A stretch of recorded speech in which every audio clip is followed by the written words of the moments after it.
Hello, it's so lovely to have you here today, Carolyn. Thank you so much for agreeing to come and have a chat with me. Hello, it's lovely to see you too. Really nice to see your For face sure. again. Yeah. I would love it if you could just, first of all, just tell everyone your name and what role you have. What do you do? Okay, so my name's Carolyn Norgate, and I've been working as an osteopath. I've been working as an osteopath since the mid-90s, actually, so it's getting on for 40 years. I started off as a remedial massage therapist and yeah, ended up as an osteopath. And yeah, Ended that's up ended up as an osteopath. yeah, it was. I never had a plan. I never had a plan. So, so I've been doing that, and just more recently, in the last few years, I've developed an interest in treating chronic pain, Mm, which is something that I have noticed is a different sort of animal to not what we call normal pain, which yeah. comes from injury or any sort of organic Yeah, they're a very cause. specific type of patient that show up with that issue. Absolutely, Yeah, absolutely. So I yeah. was very interested in, you know, what how people sometimes recovered Mm, and what it was that seemed to trigger their recovery from chronic pain or intractable pain. wow. Yeah, So you're yeah. saying that that's something that you kind of organically shifted into over your career, is What it? it was, it's interesting really, because in many ways I used to think I'm not a proper osteopath because I used to always love hearing people's stories. I found Mm, their stories so interesting, and quite often there were clues to what was going on with them physically in their stories. So mm, of course, then I started thinking, well, I'm not really a proper osteopath. I used to do the business and the hands-on and manipulations and soft tissue work, but we used to spend a lot more time actually listening to people and getting curious about their mm, story, mm. and then began to notice that um, sometimes when the story came out, sometimes there was a lot of emotion attached to that. Mm. Right? Not always, but and then somehow then their symptoms abated, sometimes magically disappeared. So, for example, I mean, yeah, I remember somebody coming with absolutely awful shoulder pain. She was grey with pain, and I was thinking, well, I don't know, I'm going to have to send her to the doctor, send her to A&E, whatever. So, but treated her anyway. In the course of which it turned out she'd had a terrible year, an appalling year, lots of illness, death, anxiety, grief, and yeah, lots of tears came out. So I said, look, okay, I better see you sooner rather than later, which I don't usually see people too soon. I like to leave a Mm. bit of time. But anyway, they come back in 4 days' time. She walked in pain free. Wow. Now, I mean, it doesn't always happen that way, Mm. but I would put money on the fact that she was just holding on to so much Right. anxiety and stress, and everything had resolved by the time she came to see me, funnily Mm. enough. But she Mm. was getting the backlash from having held herself together for the whole year. So was a seed planted when you encountered patients like that, that there was more going on in terms of the body and Yeah, the brain connection, kind of the mind-brain connection, mind-body? absolutely. I think I'd sort of registered it, but not very consciously. I was Mm. aware of it happening. I think, of several stories where um, I remember someone being sent to me, and he'd been sent all around the world and ended up with a psychiatrist who sent him to a clinical psychologist who was a friend of mine and sent him to me. And I said, thank you very much. Thanks and, for that. and I just remember him sitting there and telling me the story. And he'd spent all this money on loads and loads of treatment, and he still Mm. was in pain. And all I said was, God, you must be so angry. And I swear his Mm. face Mm. changed. Mm. I mean, and that was pure fluke at that time. I didn't know about powerful questions, or Yeah. and yeah, I did find, something physical that I could treat, but I Mhm. swear that wouldn't have worked had he not been able to acknowledge his anger. Yeah, I also have to acknowledge I don't think it was a fluke that you said that, because there's something very intuitive in your practice when you've been doing it a long time as well. So just to Probably. give you credit where it's due, I think that's probably down to your expertise and your knowledge that you did that Yeah, and that you said that. but I think you're probably right that over the Mm, years, you did develop, but mind you, that was quite a long time ago. But I think because our training, well, especially my training, yeah. didn't acknowledge that side of things. It Hmm. was a good training. It was pre-degree course, statutory Yeah. regulated training, old-fashioned stuff. But I think I never thought of that, of the other side of it, as being Mm, what I did. yeah. So I kind of dismissed it, Mm, and so it felt incidental to what else I did. yeah. And it's interesting, actually. I'm just thinking about talking to you today. I think I've spent a lot of my time trying to be a good osteopath and to meet my patients' expectations of what an osteopath does. Mm, yes. And in that way, probably always feeling I was perhaps not quite good enough, and dismissing completely this other side because Yes. it wasn't proper osteopathy. It didn't come under it wasn't within the remit. Isn't Mm. that interesting? It's fascinating. And I love that you Mm, brought that up, because that was my natural question. And that was this a part of your training? Because mm, certainly for the most part, when I talk to other practitioners, they tell me that they haven't had any psychology, anything around behavior change or patient interaction, dealing with a whole and complete human being. That's not been a part of their training. that's right. And what you're saying is that certainly wasn't the case for you either. So based on Mm, that, it's almost like you said, you dismiss it. It's not part of our remit to do that in some mm. way. And also assuming that the patients or clients have that expectation as well, which they often do. They just want, Yeah. I mean, they just want to have their weekly back click. I didn't have many patients like that because Yeah.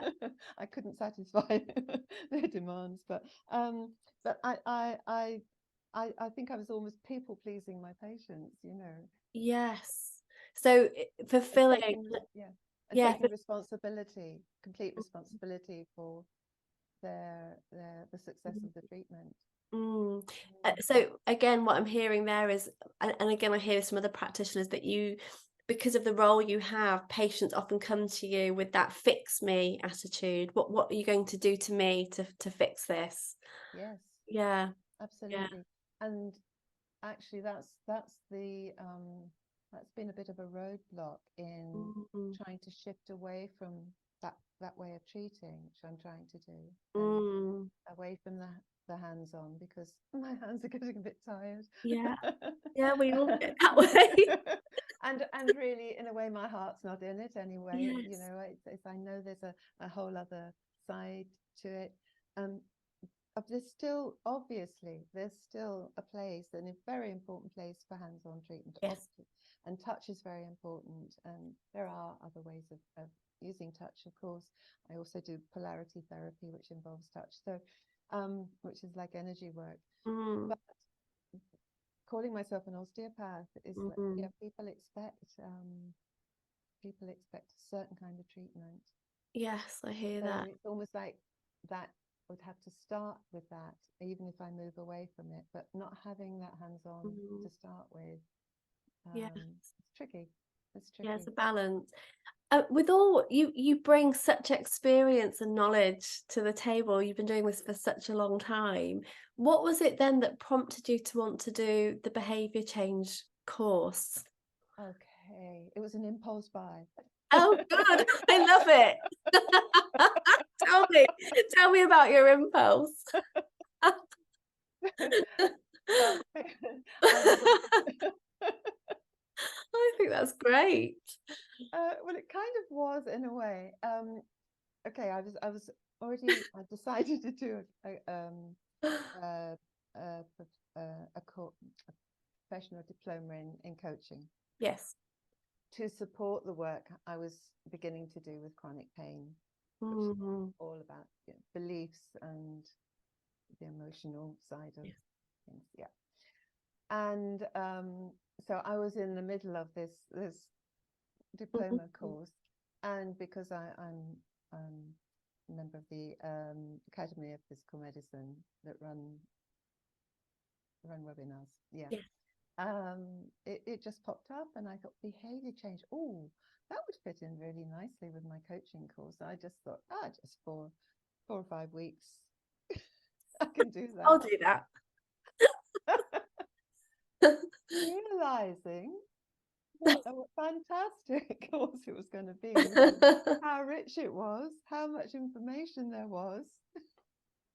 And so so it's what's wonderful is that I've been able to go back and go over it and look at it again and just take it more on board now. That's amazing. Yeah, I love it. It was a bit of an impulse. I thought that sounds really interesting. That really fits in with what lots of the other things I'm doing. So it did come at the right time, and as these things do. It's like, I love it. It's like putting something really naughty in your trolley just before you get to the checkout at the supermarket. I'm not entirely sure I want this one, but it looks really appealing. I'll get that. Yeah, it won't take up too much time, and it'll just be another little distraction.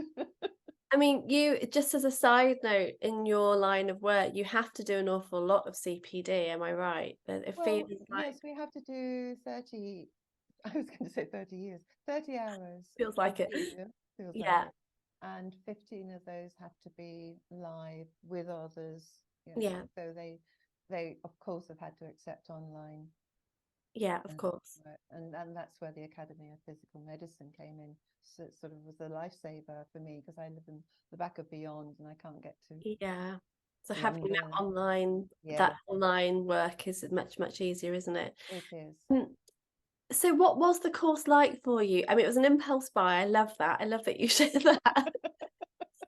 So in many ways, you maybe didn't have expectation of it, but you saw the title Behaviour Change and that appealed to you for some reason. Yes, it Um, did.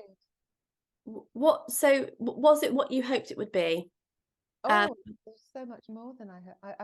I had no, as you say, I had no expectations. yeah. I just thought it would be, well, behavior change. Yes, that's what I've been, come across that in my other training in chronic pain recovery, and obviously comes up in coaching. Yeah. Yeah, it sounds quite good. I can do that. So basically, it far what's the word? Outran. No, Outweighed any expectation? outweighed. Yes, my expectations. Thank you. Yeah, it did. It did. It was so vast, I couldn't think of the word for it. Yes, no, I just found it so.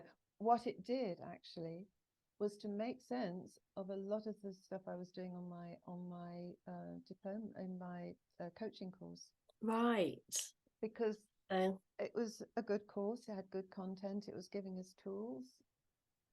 What it didn't quite do was explain all the psychology behind why things work, why the different models and techniques and tools work, and more importantly, why they sometimes don't work.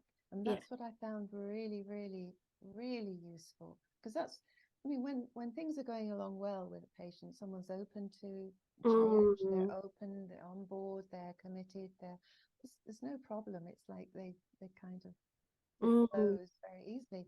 But when you get the roadblocks, the things that get in the way, and that's where you can just think, something I'm not doing here, something I'm not doing this right, or and to actually kind of get quite worried about failing as a therapist. Having done the course now, you gave us so many clues as to what to do at that point, why they might be getting stuck, not to take it personally, just to get more curious. And that was sort of like a relief, really. And it's like, lovely. now I know what to do. And I do think that it has changed, for me, it has changed things quite a lot, because my practice had run down quite a lot because of COVID, because of an injury I had.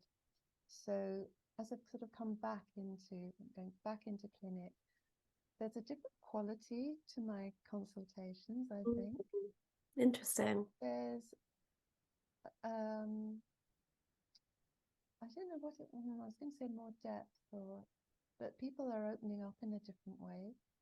So now, and I also feel, I was going to say in control. I don't mean it quite. I'm sort of in control of my responses now, not taking things personally, not trying to sort of think it all depends on me to get them better. So I can stand back a little bit and watch. And so there's more awareness, actually. So I've developed awareness. And me, who thought I had wonderful awareness, I've developed more. Anyway. I'm sure you do, Carolyn. I'm certain. Always room for improvement.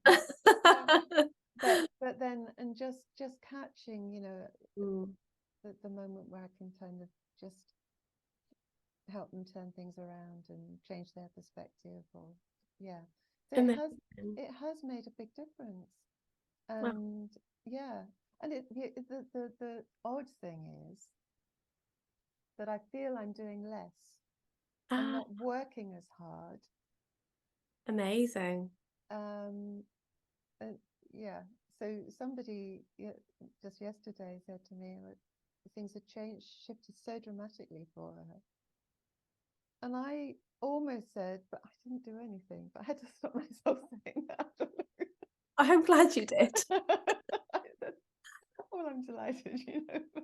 But what on earth did I do? What did I say? But it feels it's just more interesting as well. So interesting. That's fascinating to hear. So it sounds like, and again, I don't want to kind of put words in your mouth, but you gained some tools. It sounds like you could use things straight away as well. Am I right? You could kind of go away and implement. Absolutely. Things like, some of them were like the cost benefit. Well, I suppose everyone's kind of heard of cost benefit, but the way you presented it and the way to do it, the way to approach it, is so much more interesting, for example. So I've used that with people. Oh, lovely.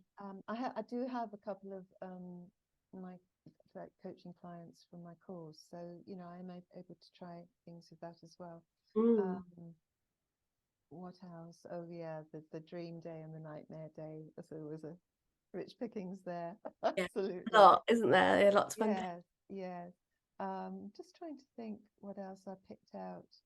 I would pick out to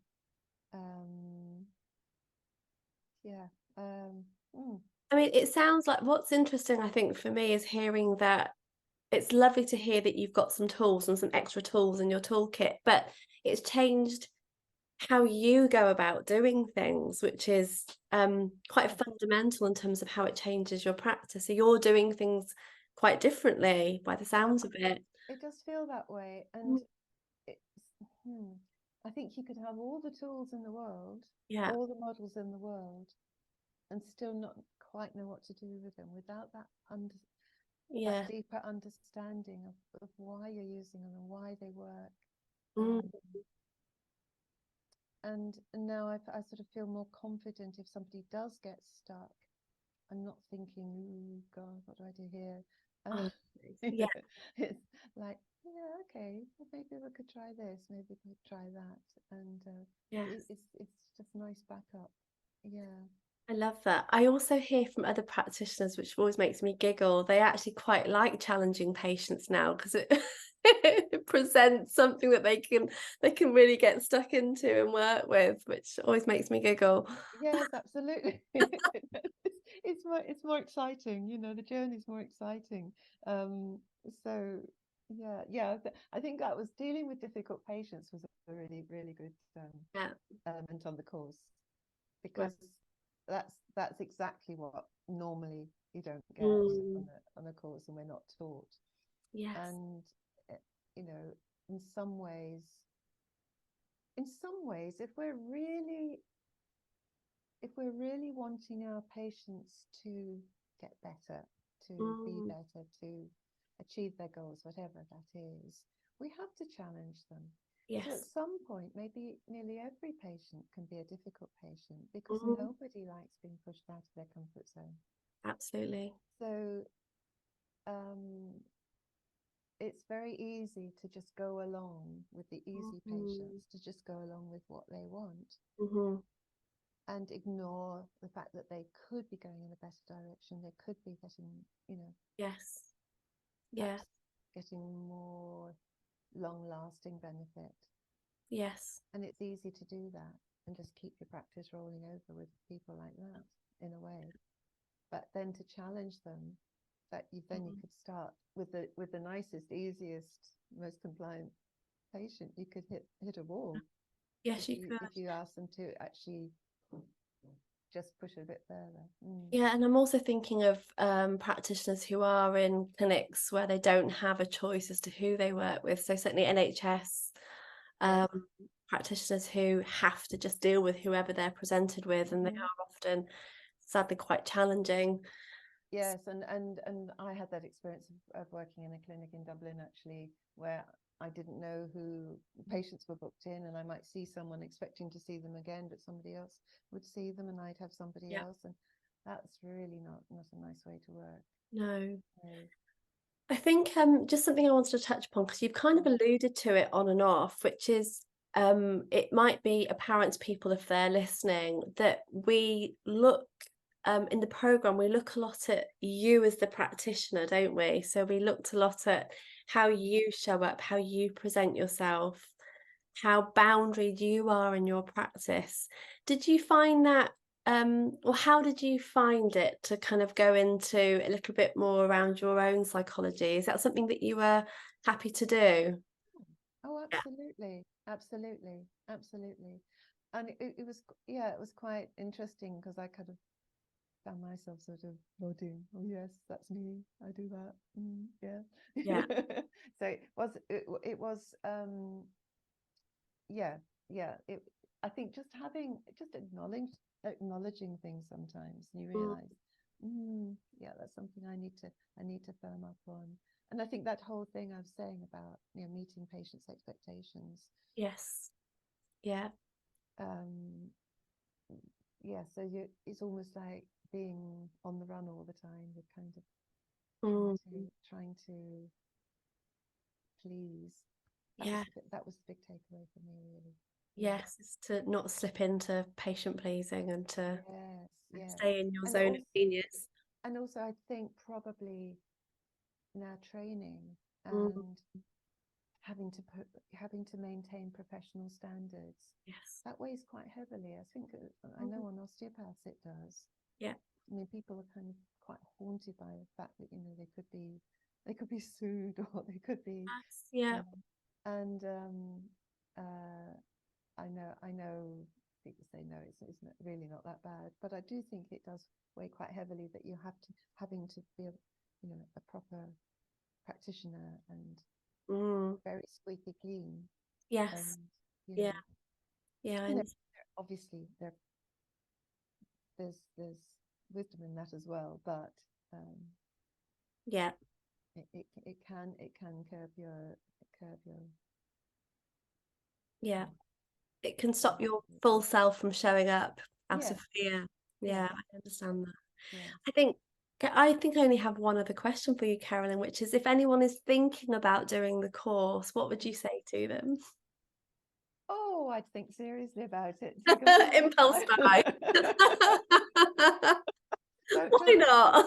Don't just jump in, No, actually, I am actually. I'm thinking if it is on offer again, I have a few people. Oh wow! Tell about it. So yeah, they're not friends, of course. No.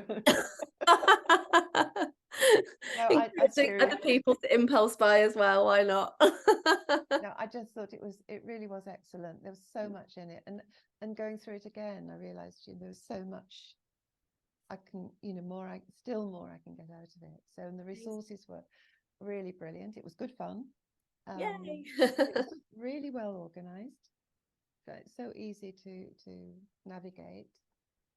I can't think of anything wrong with it. Let's leave it there. That's amazing. Thank you so I'm much. looking forward to your book. Oh, damn it, you got that in on video. The accountability.